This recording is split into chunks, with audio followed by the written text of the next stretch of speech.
Good evening, everyone. I am dedicating the shir this evening in memory of my mother, Esther Rav Meir Verezel, who passed away 14 years ago. This Shabbat is her yortzeit, and I'll speak a little bit about my mother at the end of the shiur. For those of you who downloaded my source sheet, you can see that the topic this evening is as reward to the righteous women, Israel was redeemed from Egypt. So tonight I would like to look at these righteous women to see what is it that made them so special and how that connects to this idea of redemption. So the first thing which we will look at, and perhaps we will spend a lot of time looking at, is chapter 1 in the book of Shemot. Chapter 1, verses 15 through 21, the story of the midwives.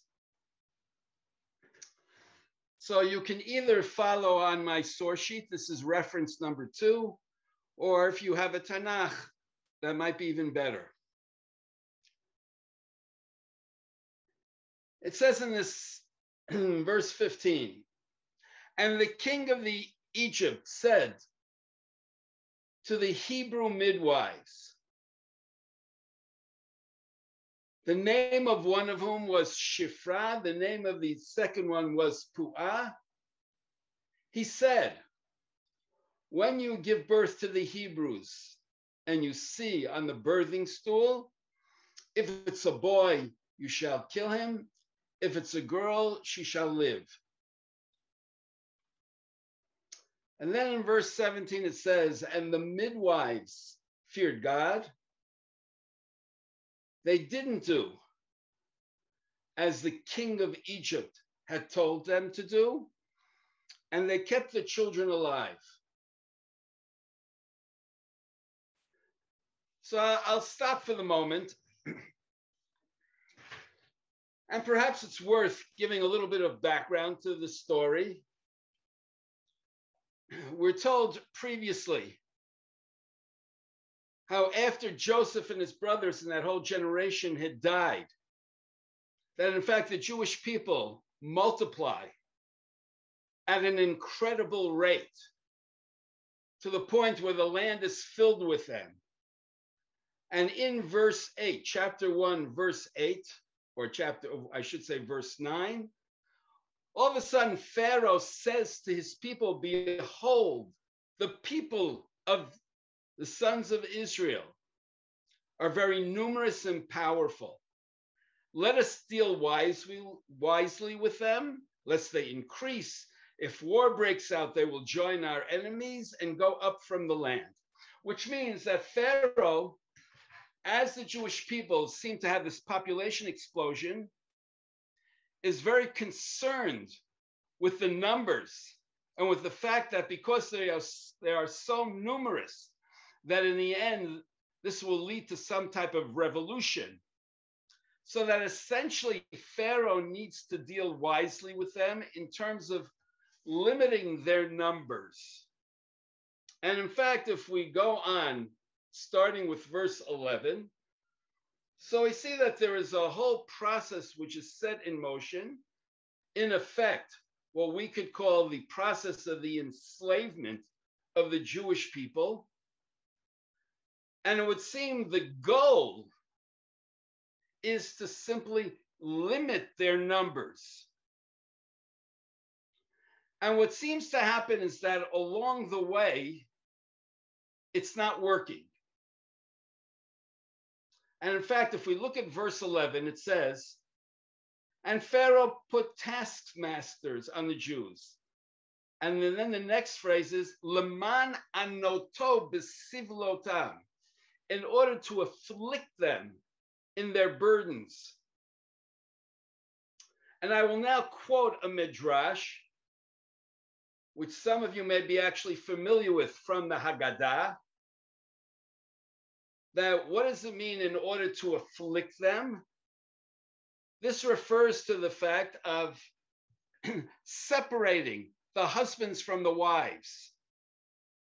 The word inui, which actually is understood on one level, by Yom Kippur, you should afflict yourself. One of the ways of afflicting yourself is by abstaining from sexual relations. So Pharaoh thought that by having the Jewish people do these projects, and in order to do them, he would have them put them in special work camps, that he would separate the men from the women. By separating them, he would therefore accomplish diminishing the population, increase. But what we're told in verse 12 is, V'chasher ya'anu oto. The more that Pharaoh tries to afflict them, ken yirbe v'chen yifrotz. So do they increase, so do they burst forward. So that Pharaoh's plan is thwarted.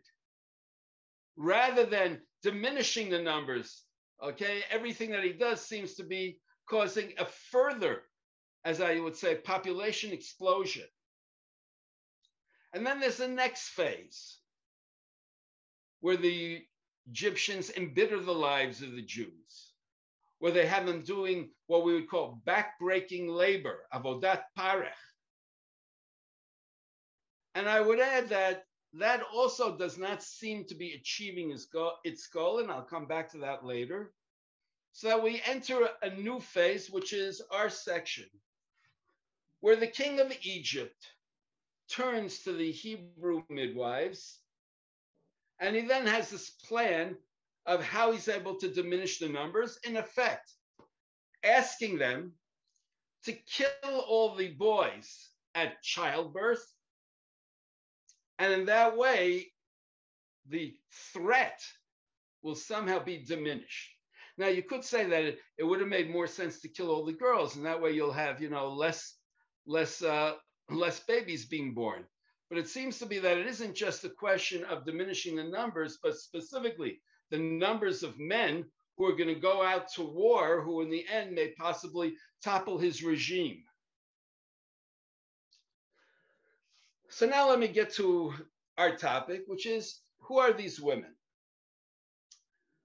So the first thing which I want to point out, which is, I would say, a little bit unusual in the text, is that we don't just refer to them as being the midwives, but we also give their names. One of them is Shifra, one of them is Pu'ah. Now, especially in this chapter, the fact that they are named is extremely important, because it's saying they're people who have a name, who are worthy of having a name. And here I want to refer to a comment made by the Sforno. The Sforno, a classic medieval commentary from Italy, looks at the opening verses of our Parsha, which lists the names of the sons of Israel who came down to Egypt, the 12 tribes. And then what we're told subsequently in verse 7, after Joseph and his brothers and that whole generation die, it says, and the children of Israel increased in many ways, but we don't have any specific names. And the Sforno makes the following comment. What's in a name? By the way, last year when I gave this podcast, I got into a whole thing about how the essence of the book of Shemot really has to do with the names of God. For those of you who are interested, I highly recommend it. But tonight, I want to talk about the names of people. What's the significance of one's name? And the Sforno says the name essentially is describing your essence, who you are.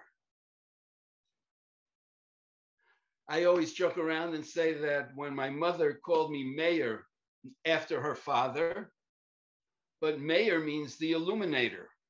So I guess it was inevitable that I had to go into Jewish education. But the Sforno says that the fact that the opening verse says, these are the names, it could have just said, these are the ones who came down to Egypt. The Elu B'nai Yisrael, without the names. So the Sforno says the reason for talking about a name is because each one was worthy of their name. The fact that they had a name, marked that they were people of significance.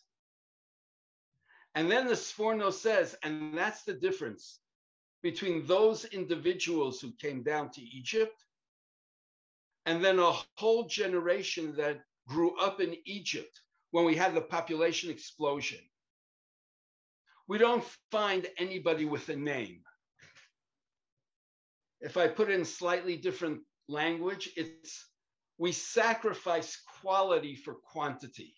Yes, the Jewish people became extremely numerous, but there wasn't anybody there who was worthy of a name. In fact, the Sforno takes it even further. The Sforno says that once Joseph and all his generation died, essentially the Jewish people went off the deep end. To put it in different language, the Jewish people essentially abandoned their Jewish destiny. They began a whole process of becoming assimilated in Egypt. Now, why is this all important? Because the midwives in chapter 1 are named, and they stand out. And they stand out as being very, very significant people. So that's the first thing which I want to point out. By the very fact that we have them named, that's a way of saying these are very special people. Now let's get to the next point. Who are these midwives? And it says Hamiyaldot Ha'ivriot, which is usually translated as the Hebrew midwives. And if I were to ask most of you, so you would probably say, what does it mean, Hebrew midwives? Midwives who are Hebrews. Jewish midwives.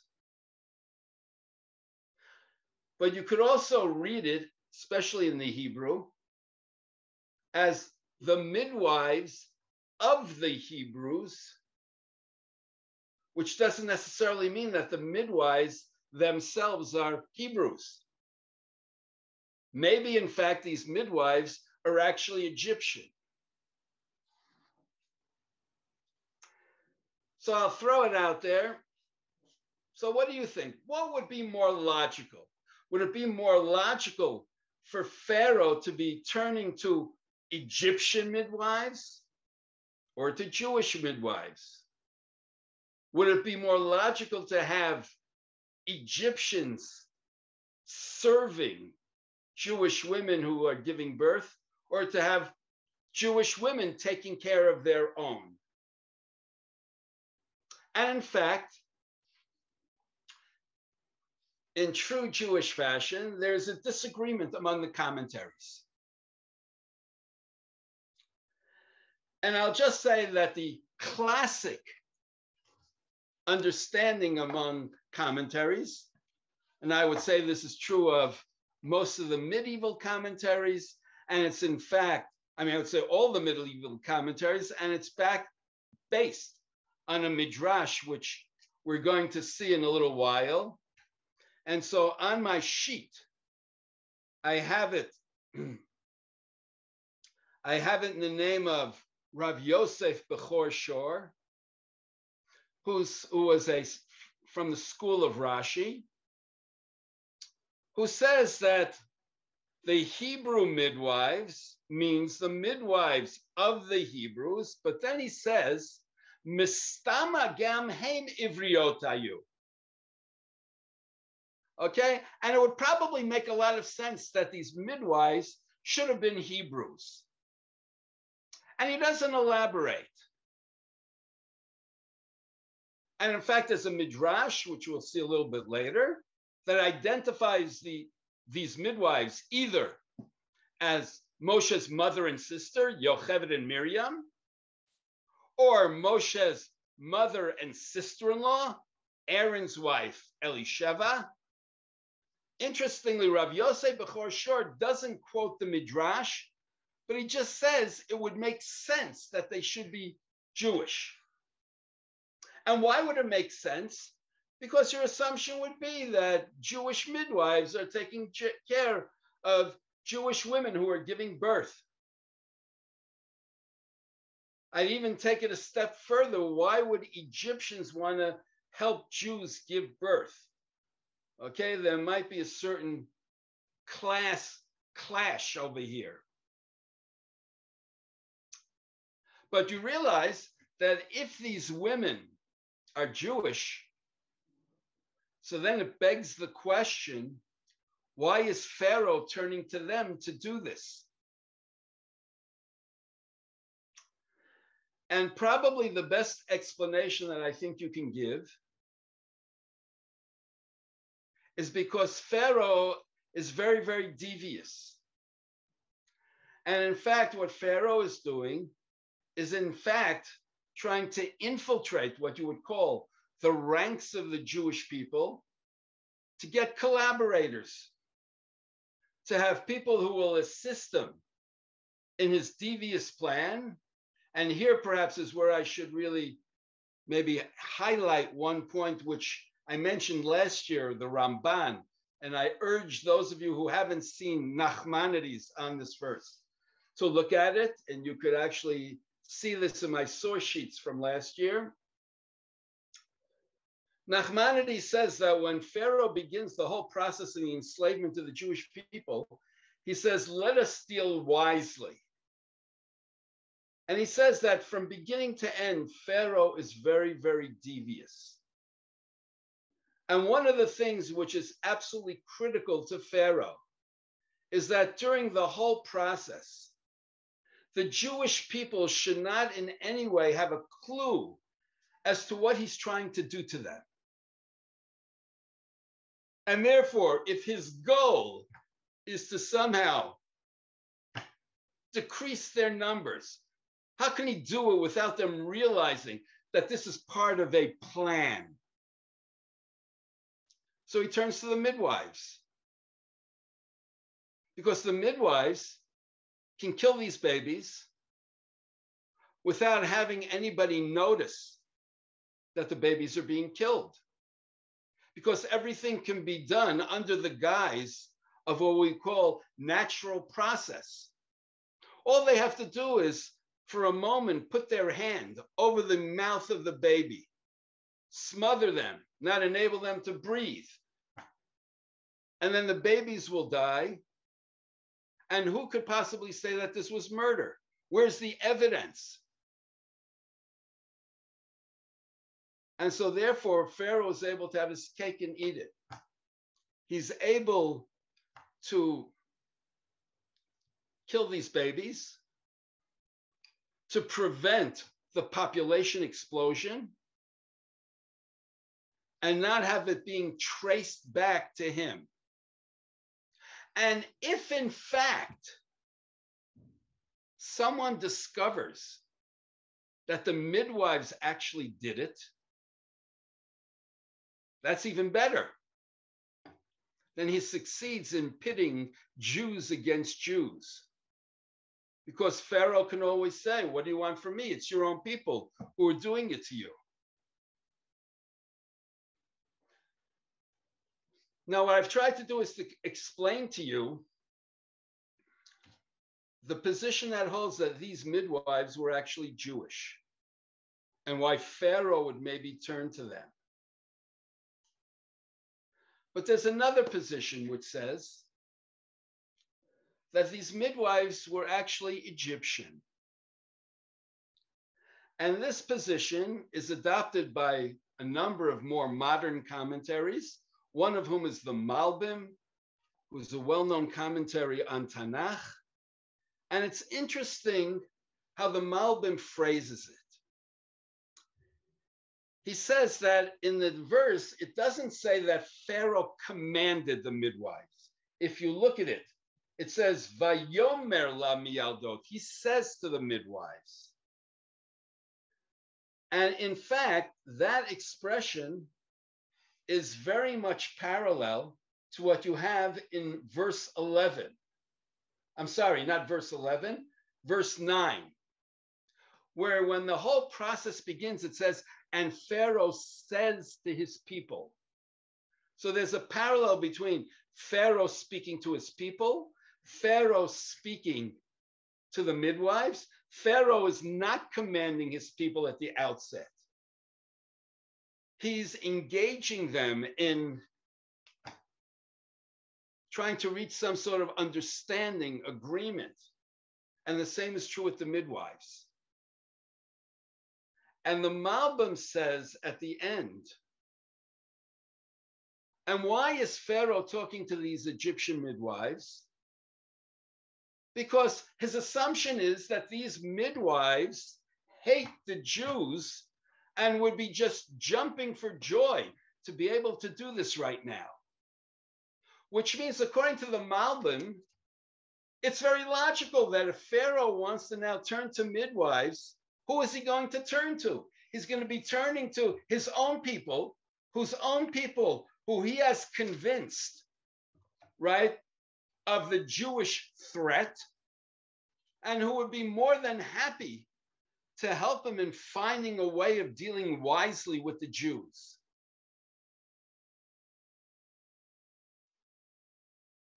So here I just want you to see are two possible readings.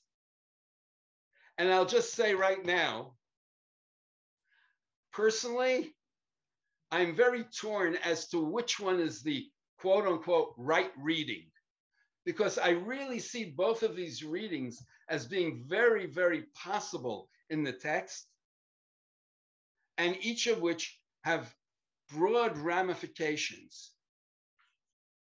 And so let's actually see what happens. We read the verses, but now let's look at it in more detail.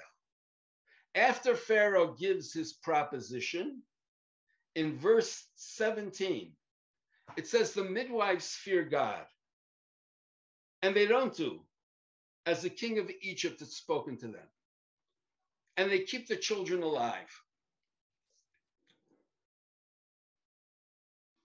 This idea of fearing God is key over here.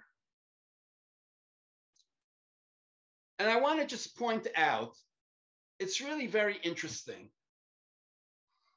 that we could have given other reasons of why the midwives didn't listen to Pharaoh.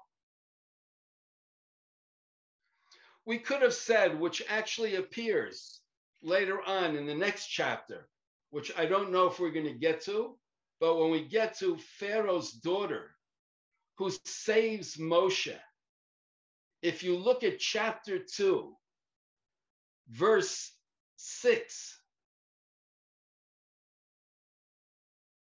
right? She sees, presumably she hears this baby who's crying in this little basket, and she wants to see what's going on. And she opens it up and she sees a baby, the baby's crying.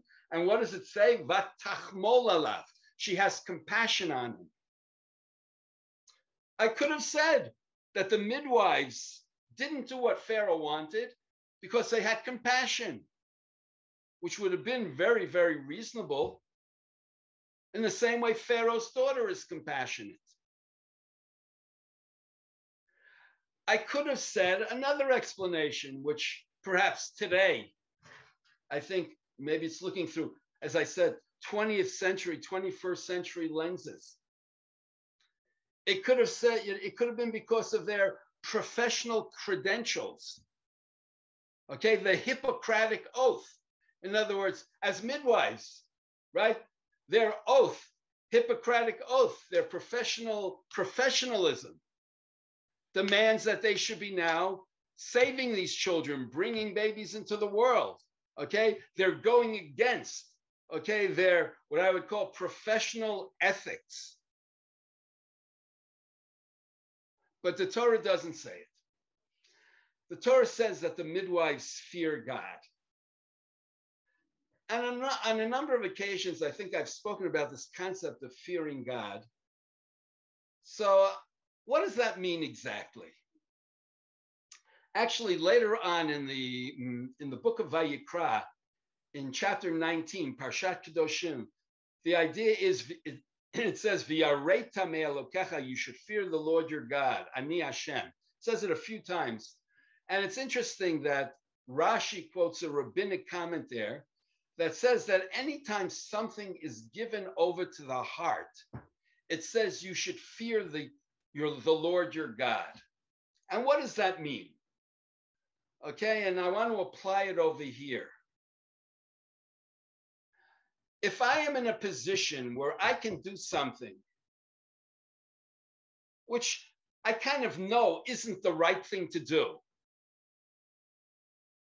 but I can get away with it.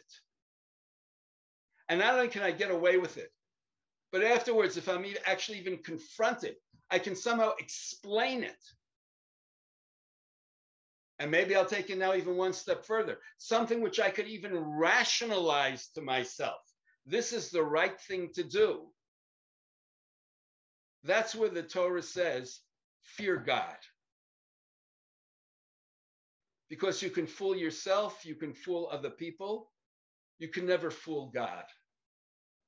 Which means that in this situation, theoretically, the midwives could have come up with all kinds of rationalizations of why what they would be doing in service of Pharaoh is the right thing to do. They're serving their king, they're serving their nation. The Jews are this people that are hostile to them. So therefore, if they're hostile to them, they have every right, every justification to do what it will take to somehow undermine the Jewish people. And not only that, but as I said, they can do this in a way which is so smooth that they can get away with it. Nobody will know. And therefore, they run what we might call a minimal risk. And if they don't do it, it's because they have this fear of God, a belief in some higher authority, a belief in some higher authority that they're accountable to, a higher authority that they can't pull a fast one over.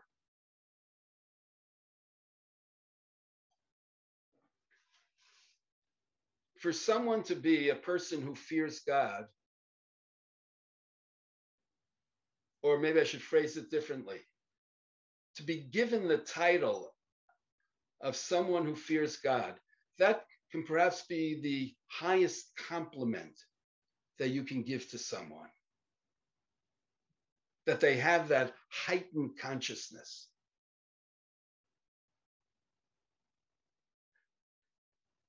I would actually like to say now that in certain ways, what the midwives are doing, and especially this idea of their fear of God, is actually a corrective of Eve in the Adam and Eve story. When Eve eats of the tree of knowledge, before she eats from the tree, she looks at it from every different angle. And if you read the verse, right, for those of you who just want to see it, I always like people to see things inside. If you actually look at chapter 3 in Genesis, okay, this is chapter 3, verse 6. It says, and the woman sees that the tree is good to eat. It's desirable to the eyes. It's nice to give wisdom, which means she's looking at it from every angle. But if I had to put it in the language I was using before, she's trying to come up with every rationale in the book to why it should be okay, not only okay, but the right thing to do to eat of this tree. And it would seem to be the real reason why she's eating from the tree is because of what the snake said to her. The snake said to her a few verses earlier, okay? Or not a few verses, one verse earlier. She says, God knows that on the day you'll eat of this fruit, your eyes will be opened up and you will be like God. Being like God, I would call, is the polar opposite of fearing God. Being like God means that you are God's equal. And maybe even one step ahead. Fearing God is a profound sense of subordination to God. Eve eats of the tree because she wants to be God-like. The midwives are not killing these babies because they fear God. But it's not only that they fear God, that they don't kill the babies, but chayena, they give them life. And there's actually a midrash, which is the first reference that I have on my sheet, but I'm not going to look at it now because it's part of a whole bunch of other things, where it says that the midwives not only did not kill these babies, but once the babies were born, they gave them food, they gave them drink, they cleaned them off. They did everything to actively give them life. And so now I want to come to the second point of how the midwives are the corrective of Eve. By the act which Eve did in eating of the tree of knowledge, in effect, she brought death into the world.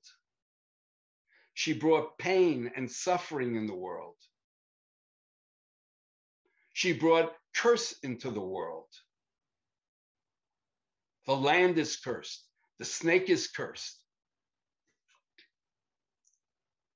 What these midwives are doing, rather than bringing in death, bringing in curse, they're bringing in life.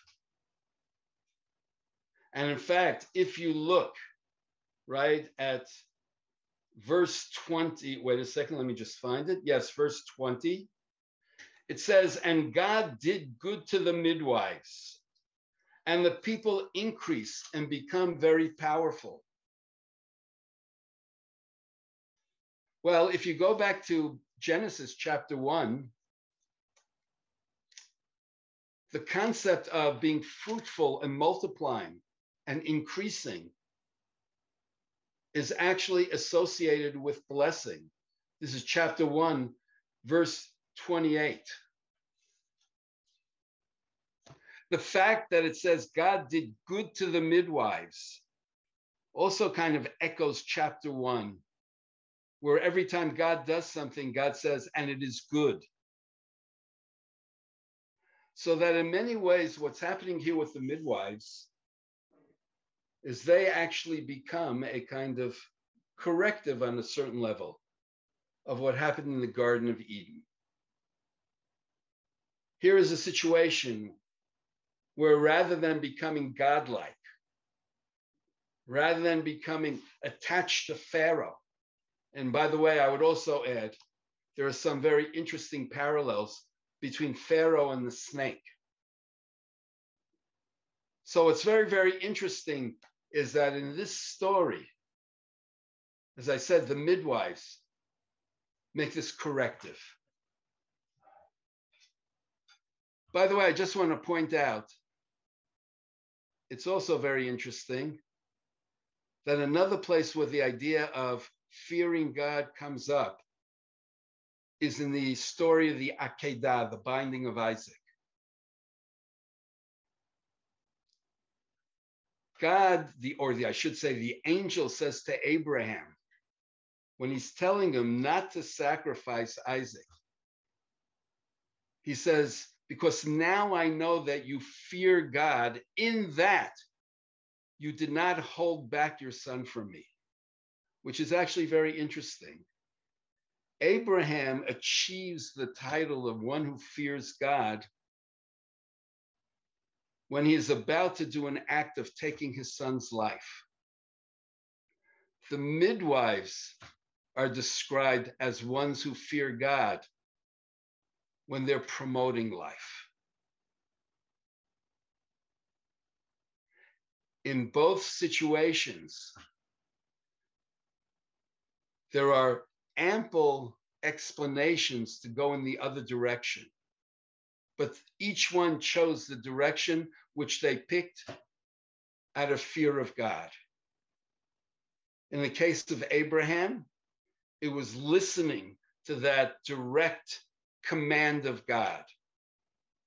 In the case of the midwives, it was listening to what we would call their inner conscience and not listening to Pharaoh. By the way, I just want to point out, since our discussion is about the midwives, remember I said to you, depending on which interpretation you have, there are serious ramifications. Well, if in fact these midwives are Egyptians, then they truly stand out. Because then what it means is these are what we would call today righteous Gentiles. These are people who will not afterwards come and say, well, we were just quote unquote following orders, or we were doing just what was going to be expected of us. And by the way, I would add, these midwives would then also become a devastating condemnation of the rest of Egyptian society. Because in fact, one could say, well, here are these midwives. They weren't prepared to go along with Pharaoh's plan. So why did anybody else do that? If midwives could find a way of getting around it, so what about all the other people who, rather than getting around it, went along with it? So therefore, I just want you to realize, and we'll probably discuss this more next week, when we talk about the enslavement of the Jews, it's not only about Pharaoh who did it. It's about every single, what we would call regular Egyptian, who went along with his plan and didn't do anything that could have stopped it. And maybe, as the Malbim said, who in fact actually took pleasure in doing it. And this is in sharp contrast to the midwives. Obviously, if the midwives are Jewish, and this would be a reason why many commentaries would say that they were Jewish, it's because you probably expect Jews to be God-fearing, and you wouldn't expect that of Egyptians. Okay, but I just want you to see the ramification of these explanations. So what we see here are the midwives fear God, but let's also look at another thing about these midwives. When Pharaoh in verse 18, Vayikra melech Mitzrayim lamiyaldot, and the king of Egypt calls the midwives, and he says to them, why did you do this? Why did you keep the children alive? And what do the midwives say to Pharaoh? The midwives say, because the Hebrew women are not like the Egyptian women. And then they use the language in Hebrew, ki chayotena. Now the word chayot is actually a very charged word. There are some people who want to say that chayot could actually be a word that means one who gives life, and is actually a word that's used in the Mishnah. That's the word for a midwife. So that in effect, what the midwives are saying to Pharaoh, look, these Jewish women, it's like they're natural midwives. Okay, and Even before we're able to get to them, they've already taken care of giving birth. They don't need anybody.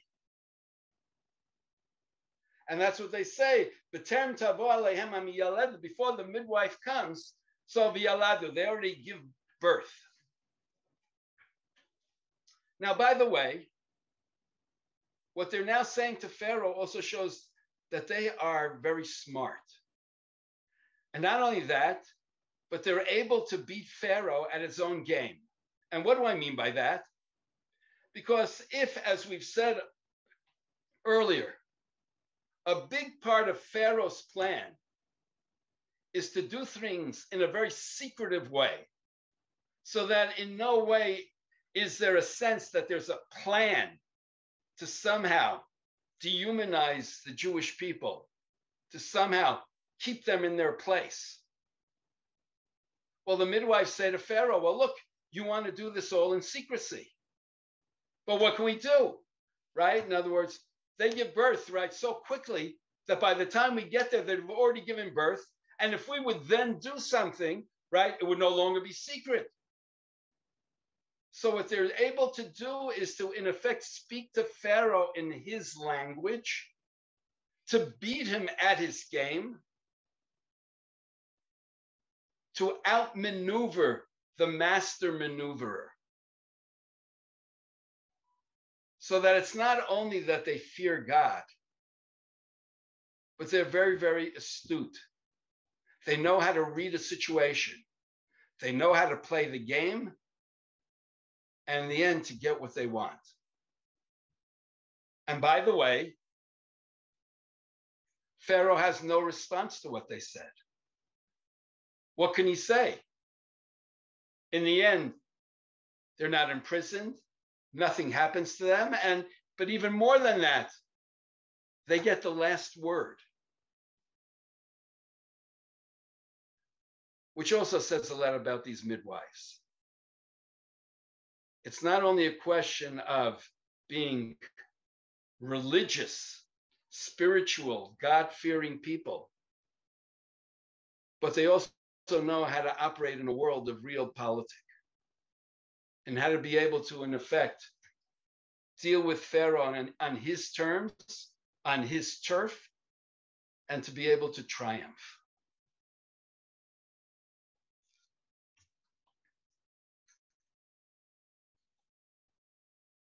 And now I want to look at the last thing.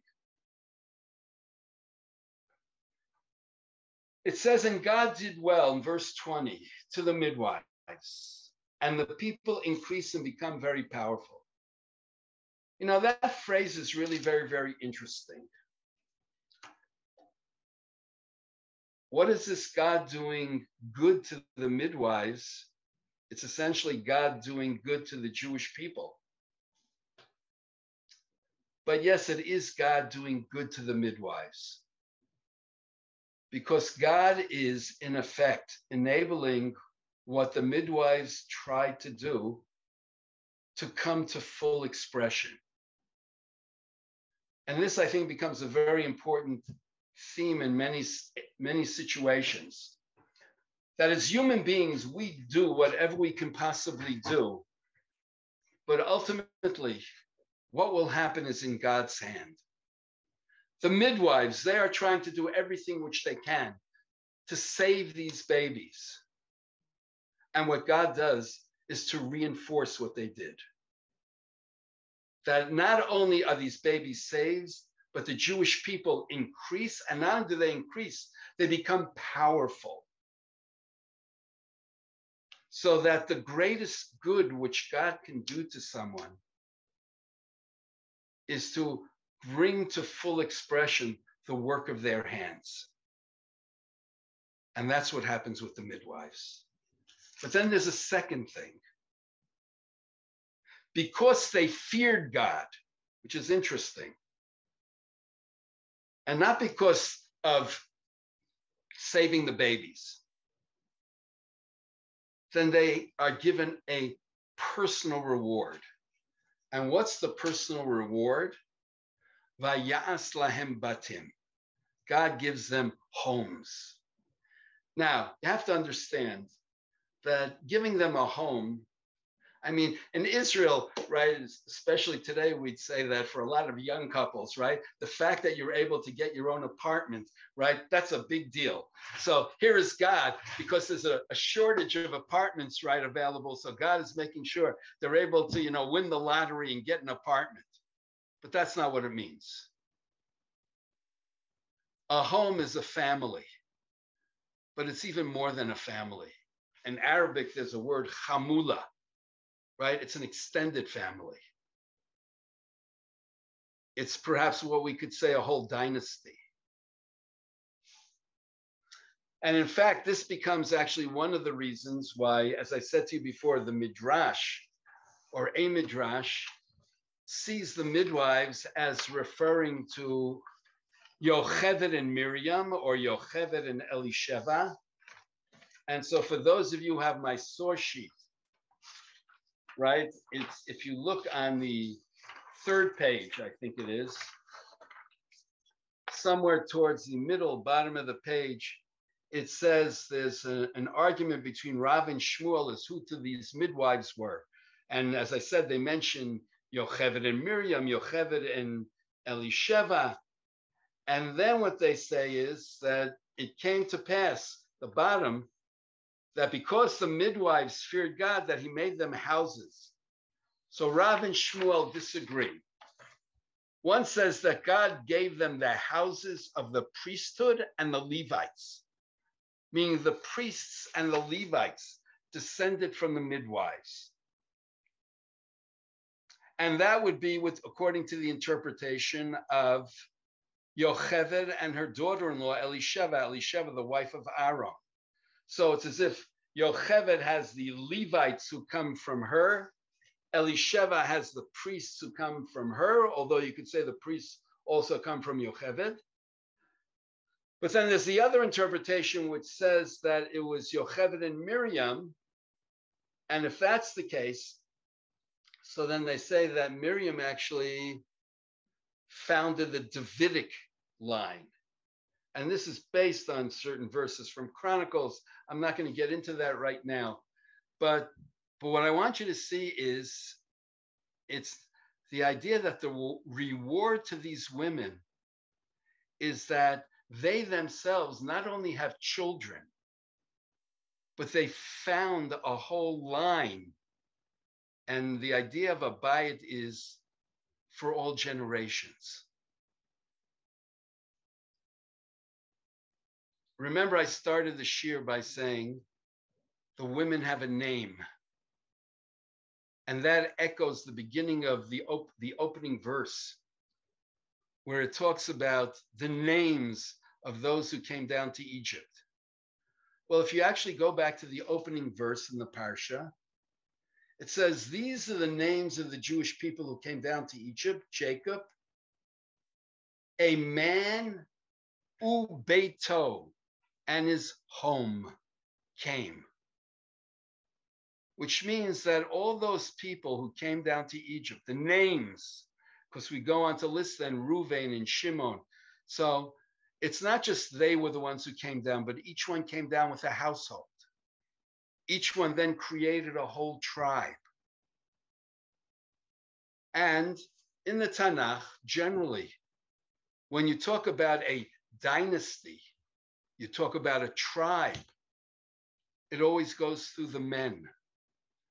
So here it's fascinating that now all of a sudden we have these women who become the matriarchs of a dynasty. So I'm just trying to show you the parallel between the midwives and between the opening verses of the ones who came down to Egypt. Where the purpose of all this is to actually elevate these women as being above and beyond everyone else around them.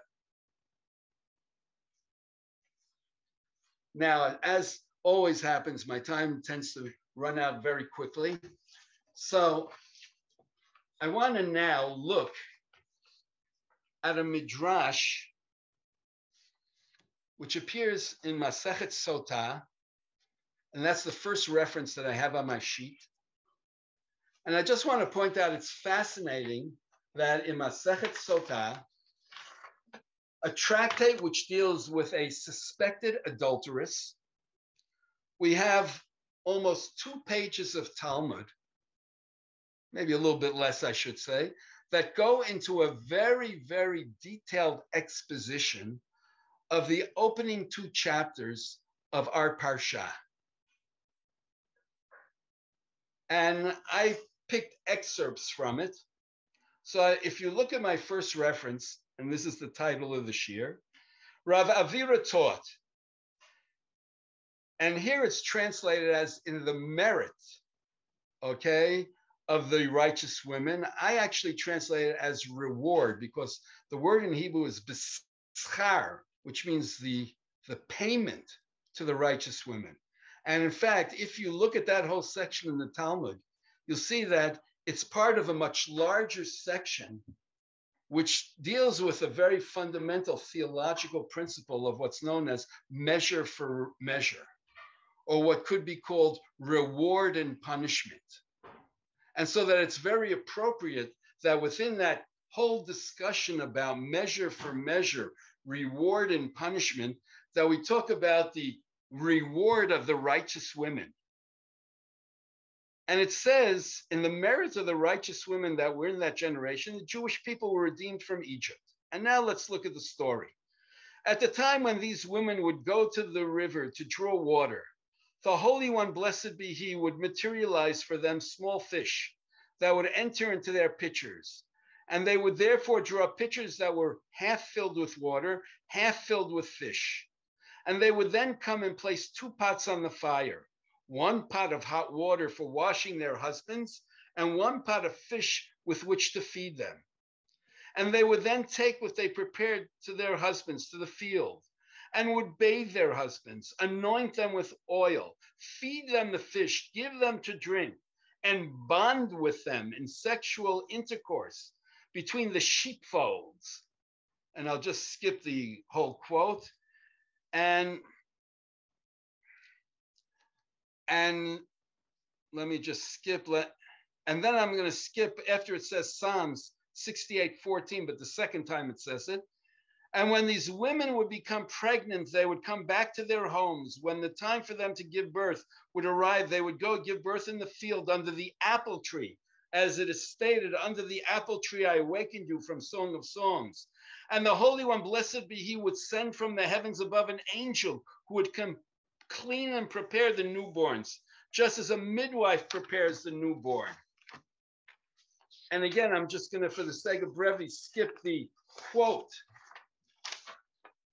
And then, let me just find them. And then the angel would gather for them 2 round stones from the field, and the babies would nurse from that which would flow out of them, milk and honey, milk and oil, I should say. And once the Egyptians would notice them, they would notice these Jewish babies, they would come to kill them, but a miracle would occur from them, and they would be absorbed by the earth. And after the Egyptians would leave, the babies would emerge and exit the ground like the grass of the field. And once the babies would grow, they would come like many flocks of sheep to their homes. ... Okay, now, this is a fascinating midrash, and for the sake of time, I skipped all the verses which were being quoted. But this is, I think, a classic example of midrash. And I just will take 1 minute to say that very often when you have a midrash, there's always the question of, is this true? Did it really happen? Okay, is this part of some sort of oral tradition? Or is that some rabbi came along and then very ingeniously took many different verses and put them somehow together into a collage, and then created a whole story, okay, to kind of fill in all kinds of missing pieces. Usually, if you're taking more of a Haredi, an ultra-Orthodox approach, so you usually see this as being what's called the gospel truth, right? In other words, this is clearly some sort of a handed tradition which we have. If you're not so, how should I put it, strictly Orthodox, so then you'll see this as perhaps being a story which has a certain message to it. So right now I want to just deal with the message and what emerges from this midrash. What becomes fascinating is that this midrash clearly knows the text. And in fact, when you look at our text, today we looked at chapter 1, the story of the midwives. If we would look at the beginning of chapter 2, and this is actually on my sheet, maybe we'll do this next year. So then all of a sudden we have a whole discussion about the birth of Moshe and the role that his mother, his sister, eventually the daughter of Pharaoh. And what I didn't put on the sheet, but this is chapter 3, later on his wife, Tzipporah. All of these women who did actions that ultimately saved Moshe's life, that ultimately enabled him to become the savior of the Jewish people. So that we have literally 5 women who are described in the text who are significant, who play a very important role in what we could call the redemption process. What this midrash does is to then take what appears in the text and to expand it, to extend it, and say, it wasn't just these individuals, but in fact, this was actually characteristic of the Jewish women in general. And what's fascinating is what we find as the common denominator of all of these women is their greatness is in trying to save life and to promote life. And in this story, and by the way, I was thinking about this. If I had to place it, like when exactly was this happening? And my conclusion was that this might be happening, right? As the Jewish men are being enslaved more and more, and as their lives are being made more and more bitter. And I might even add, this is happening in conjunction with the story of the midwives, perhaps simultaneously. That when the midwives are doing what they're doing, this is what the Jewish women are doing. And what are they doing? What they're doing is to somehow, first of all, give life to their husbands, because it seems that their husbands are very much devastated by this work which they're doing. They bathe them, they anoint them, they give them food. They're in effect reviving them. By the way, there's another midrash which I have right after this, which is 1b, which even talks about how these Jewish women seduced, enticed their husband, played games with them to try to get them into the mode of having sexual relations, sexual intimacy. So that on the one hand, what they're doing is they're bringing their husbands back to life. But all of that is in order to be able to then have children. All of that is so that in the end, the Jewish people continue to grow. To be able to do this takes a lot of faith. And I'll just mention this right now. This is actually what appears in the continuation of that section that I started reading from Masechet Sotah, of how in the beginning of chapter 2, when Moshe's father goes and takes his wife, so the Midrash says that Moshe's father had actually divorced his wife. And this is happening in the aftermath of Pharaoh's decree that all the Jewish babies have to be thrown into the river. And so Moshe's father, in effect, said, so what's the point of having babies? What's the point of bringing these children into a world of death? And Miriam, little baby Miriam, who is probably 5 or maybe 6 years old at the time, gets into a whole argument with her father, and she says to her father, "You're worse than Pharaoh. Pharaoh decreed on the boys, you're decreeing on the girls. Pharaoh, maybe his decree will be, maybe it won't, but you're a righteous person. God will reinforce what you want."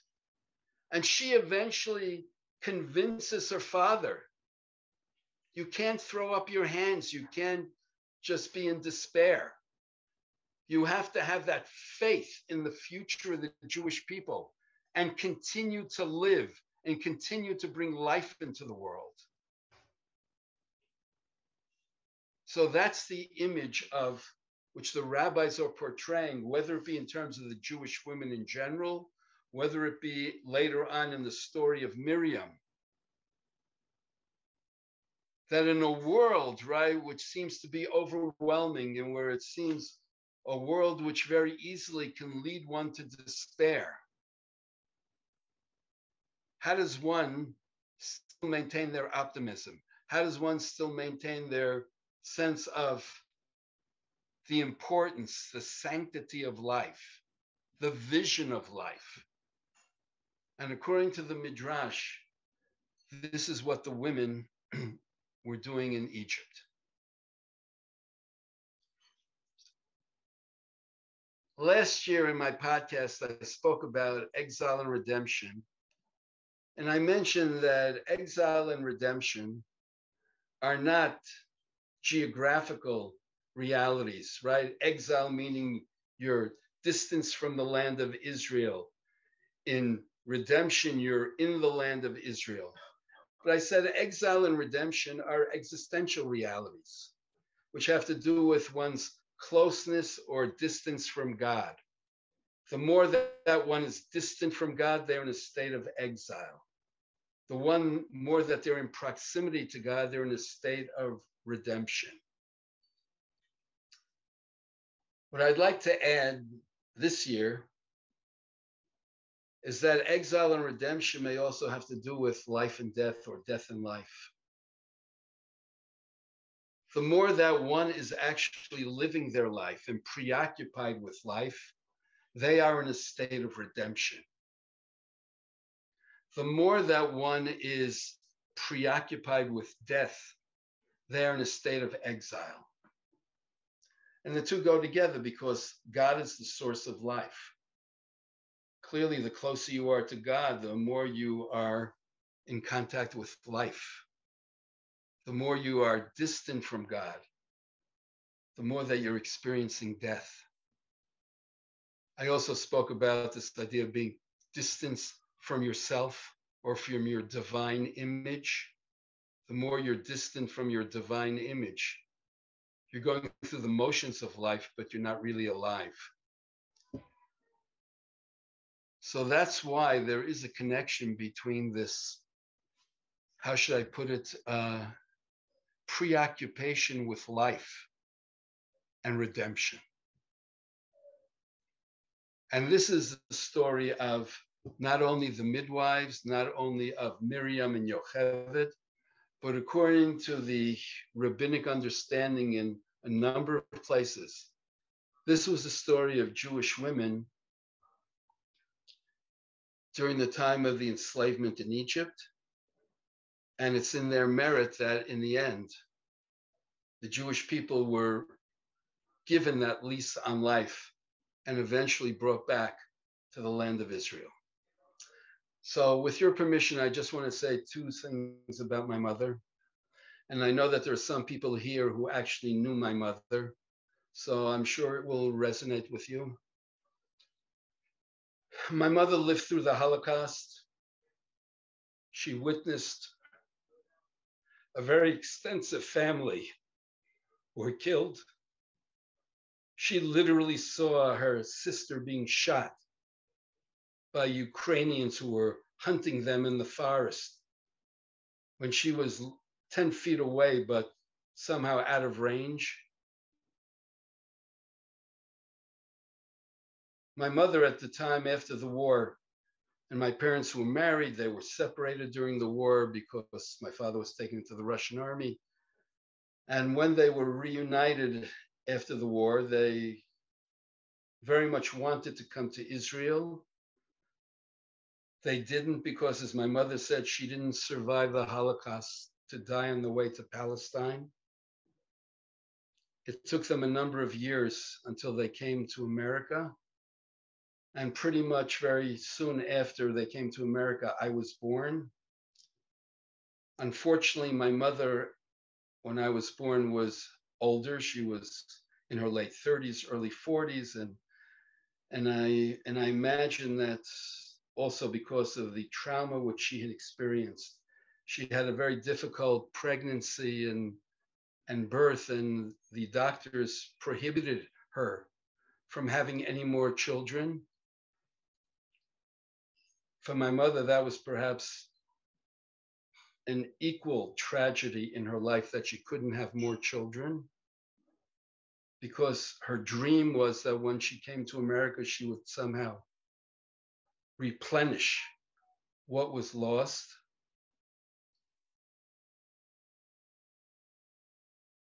My mother always had a very positive, optimistic outlook on life. I can say she was a very, very religious person, God-fearing woman. And my mother did merit to have a house. As some of you, or I think probably most of you know now, I have 9 children. I have over 30 grandchildren.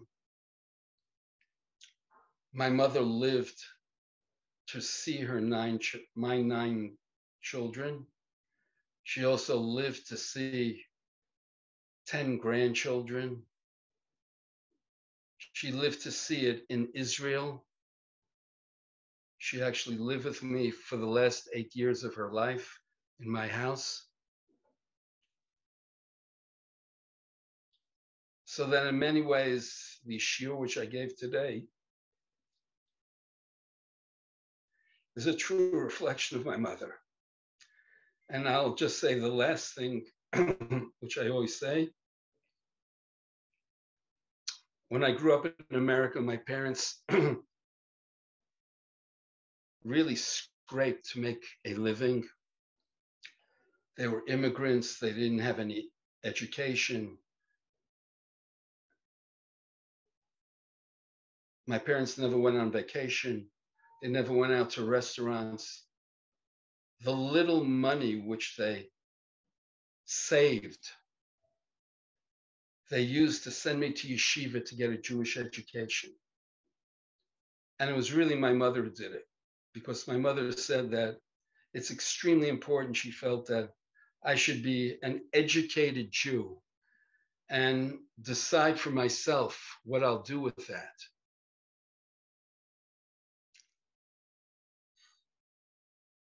So I say to you, whatever Torah you learn from me is in the merit of my mother. If it had not been for my mother, who had sent me to yeshiva, who in many ways sacrificed her own personal pleasures so that I should get a Jewish education, I don't know if I would be teaching the Torah that I am today. So that my Torah is really my mother's Torah. And so therefore, whatever impact my Torah has on you, may it be to the merit of my mother. Shabbat Shalom.